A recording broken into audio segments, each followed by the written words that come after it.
નમસ્કાર વિદ્યાર્થી મિત્રો, સંભાવનાના વિભાગ ડીમાં પૂછાતા 4 માર્કના દાખલાઓ આ વિડીયોમાં છે. બે સમતોલ પાસા છે. બે પાસા છે એટલે કુલ પરિણામ 36 આવશે. એક પાસો હોય તો 6 અને બે પાસા હોય તો 36. હવે બે પાસા છે અને એના અલગ અલગ અહીંયા 4 પરિણામ આપેલા છે. તો આપણે બધા જાણીએ છીએ કે પહેલાં આપણે સૂત્ર લખીશું સંભાવનાનું. હવે આ જે બે પાસા હોય તો કુલ પરિણામ કેવી રીતે લખવાના આપણે શીખી ગયા છે. 1 1 1 2 થી 1 6 2 1 થી 2 6 એવી રીતે અહીંયા જે આપણને કુલ પરિણામ છે એ આપણને 36 મળશે. હવે 4 ઘટના આપેલી છે. એમાંની પહેલી ઘટના કે તે અંકોનો સરવાળો 8 હોય. હવે આપણી પાસે જે આ 36 પરિણામ છે એમાં અંકોનો સરવાળો 8 હોય એવા જો આપણે આ 2 ને 6 8, 3 ને 5 8, 4 ને 4 8, 5 ને 3 8 અને 6 ને 2 8. એટલે આપણે અહીંયા જોઈ શકીએ છીએ કે કુલ પરિણામ આપણને મળ્યા છે 8 સરવાળો હોય એવા પરિણામ છે 5 અને કુલ પરિણામ છે 36. એટલે આપણને જે આ પહેલી ઘટના છે એની સંભાવના મળશે 5/36. હવે આપણને રકમમાં આગળ કીધું છે કે અંકોનો ગુણાકાર 12 હોય. હવે અંકોનો ગુણાકાર 12 હોય એવા આપણે કૌંસ અહીંયા લઈએ તો અંકોનો ગુણાકાર બીજી જે ઘટના છે તે બંને અંકો, બીજી ઘટના છે તે બંને અંકો યુગ્મ હોય અને ત્રીજી ઘટના છે અંકોનો ગુણાકાર 12 હોય. હવે અંકોનો ગુણાકાર 12 એટલે અહીંયા થશે 6 દુ 12. એટલે આપણે થોડા અલગ કલરથી લઈએ તો એક આ કૌંસ આવશે 6 દુ 12. બરાબર. ત્યાર પછી અહીંયા 4 તારી 12, 3 ચોક 12, 4 તારી 12. પછી અહીંયા થશે પાછા 6 દુ 12. બરાબર. એટલે અહીંયા આપણે આ લીલા કલરની જોઈએ ઘટના તો આ 1, આ 2, આ 3 અને આ 4. એટલે એમાં આપણને જે પરિણામ મળ્યા છે એ પરિણામ અંકોનો ગુણાકાર 12 હોય તો એવા કૌંસ મળે છે આપણને 4 અને કુલ પરિણામ છે 36.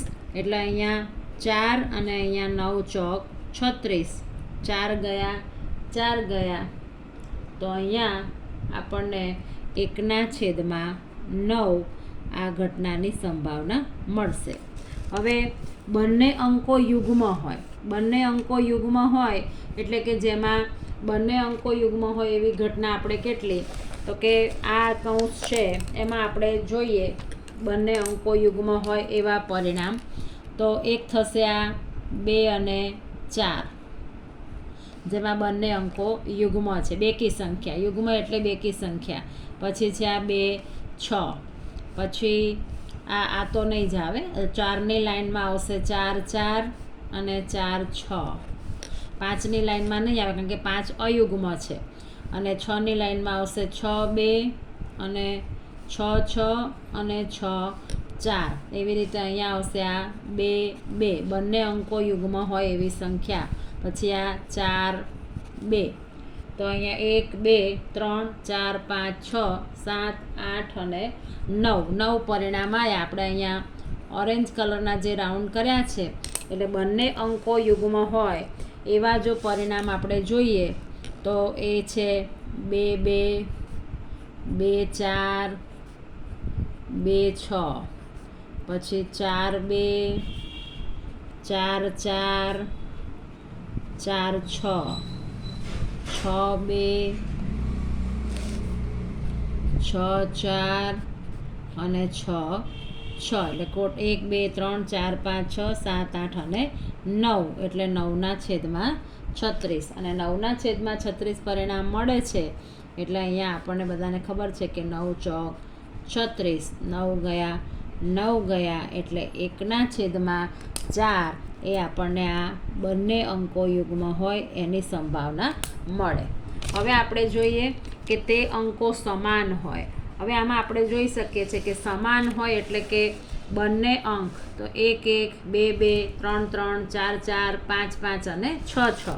બંને અંકો સમાન હોય એવા જો આપણે કૌંસ લખીએ તો કે 1 1 2 2 3 3 4 4 5 5 અને 6 તો બંને અંકો સમાન હોય એવા કૌંસ થયા છે, એવા પરિણામ આપણને મળે છે 6. એટલે 6/36 અને 6/36 એટલે 1/6. એટલે આ આપણને ચોથી ઘટનાનું પરિણામ મળ્યું. એવી જ રીતે આપણી પાસે દાખલો છે કે એક 13, 14, 15થી 60 ક્રમાંકવાળી ચબરખીઓ એક પેટીમાં મૂકેલી છે, જેમાં અંકો છે 13, 14, 15થી 60 સુધી. અને એની અંદર પસંદગી ચબરખીની યાદચ્છિક રીતે કરવામાં આવે તો આ નીચેના 4 પરિણામો આપણે છે એની સંભાવના આપણે શોધવાની છે. તો સૌથી પહેલાં સંભાવનાનું સૂત્ર. હવે અહીંયા જે છે શરૂઆત થાય છે 13થી અને અંતિમ છે 60. એટલે આપણે જોઈ શકીએ છીએ કે 60 ચબરખીમાંથી 1થી 12ની ચબરખી આપણે લેવાની નથી. એટલે કુલ ચબરખીની સંખ્યા 60 હોય તો એમાંથી આપણે 12 કાઢી નાખીએ તો આપણને મળે છે 48. એટલે આપણને જે કુલ છેદમાં આવશે 48. એટલે આપણે 1થી 12 કાઢી નાખીએ એટલે આપણને છેદમાં મળશે 48. હવે જે આ 13, 14, 15થી 48, 60 સુધીની જે સંખ્યા છે એમાં 5 વડે જે વિભાજ્ય હોય એવી સંખ્યાઓ કઈ કઈ એ આપણે લખીએ. તો અહીંયા 13થી શરૂઆત થાય છે 13થી, એટલે 13 અને 14 તો 5 વડે વિભાજ્ય નથી, તો પહેલી આવશે 15. પછી આપણે 5 5 ઉમેરતા જઈએ તો 15, 20, 25, 30, 35, 40, 45, 50, 55 અને 60. એટલે આપણે 1, 2, 3, 4, 5, 6, 7, 8, 9 અને 10. તો આપણને 5 વડે વિભાજ્ય હોય એવી સંખ્યા આપણને મળશે 10/48. અને 10/48 છે તો અહીંયા આપણને 5 દુ 10 અને 24 દુ 48. તો આપણને પહેલી ઘટનાની સંભાવના મળશે 5/24. રકમ આગળ વાંચીએ. તે સંખ્યા પૂર્ણ વર્ગ હોય. હવે 1થી 60માં પૂર્ણ વર્ગ સંખ્યા આપણે 1નો વર્ગ 1, 2નો વર્ગ 4, 3નો વર્ગ 9, 4નો વર્ગ 16. એવી રીતે ખાસ યાદ રાખવાનું, જે સંખ્યાનું વર્ગમૂળ પૂર્ણાંક સંખ્યા નીકળતું હોય એને પૂર્ણ વર્ગ સંખ્યા કહેવાય. એટલે અહીંયા આપણે ના વિદ્યાર્થીને યાદ ના રહે તો એક સરળ ટ્રીક છે કે 1નો વર્ગ 1 થાય એટલે 1 એ પૂર્ણ વર્ગ સંખ્યા, 2નો વર્ગ 4 તો 4 પૂર્ણ વર્ગ સંખ્યા, 3નો વર્ગ 9 તો 9 પૂર્ણ વર્ગ સંખ્યા, 4નો વર્ગ 16 તો 16 પૂર્ણ વર્ગ સંખ્યા. અહીં ચબરખીની શરૂઆત 13થી થાય છે એટલે આપણને એની અંદર પૂર્ણ વર્ગ સંખ્યા મળશે 16. પછી 5નો વર્ગ 25, 6નો વર્ગ 36, 7નો વર્ગ 49.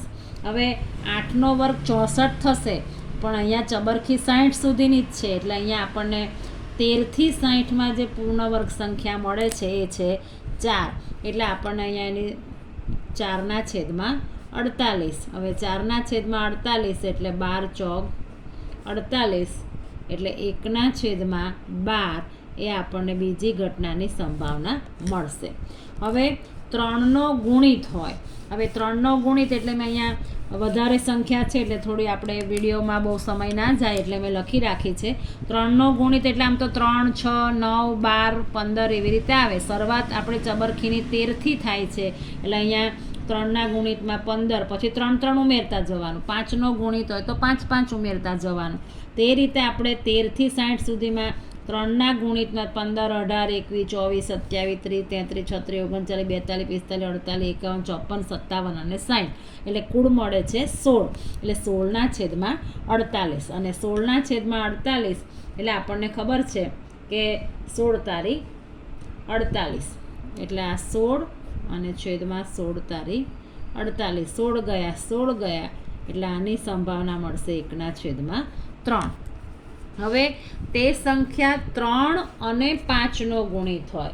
હવે આ જે આપણે જે 3નો ગુણિત લીધા છે તો આપણે હવે એવી સંખ્યા પસંદ કરવાની છે જે 3નો પણ ગુણિત હોય અને 5નો પણ ગુણિત હોય. તો આપણને ખબર છે કે 15 આવશે, પછી 30 આવશે, પછી 45 અને 60. 3 અને 5નો ગુણિત એટલે આપણને ખબર છે કે 3 ગુણ્યા 5 કરો તો 15 થાય. તો અહીંયા 15 15 દુ 30, 15 તાળી 45 અને 15 ચોક 60. એટલે આપણને 3 અને 5નો ગુણિત હોય એની સંખ્યા મળશે 4 અને 4ના છેદમાં 48 એટલે આપણને 12 ચોક 48, 4 ગયા 4 ગયા એટલે 1ના છેદમાં 12 આ આપણને મળશે. એવી જ રીતે 2 દાખલા આપણે 4-4 માર્કના આપણે આ વિડીયોમાં જોયા, અગાઉના વિડીયોમાં. હવે આગળના આપણે 4-4 માર્કના 2 દાખલા જોઈશું. વિદ્યાર્થી મિત્રો, તમને વિડીયો ગમે તો લાઈક અને સબસ્ક્રાઈબ જરૂર કરજો, બેલ આઇકોન દબાવજો, જેથી નવા વિડીયો બનાવવાનો ઉત્સાહ રહે અને તમને નવા વિડીયો તરત જોવા મળે. Thank you.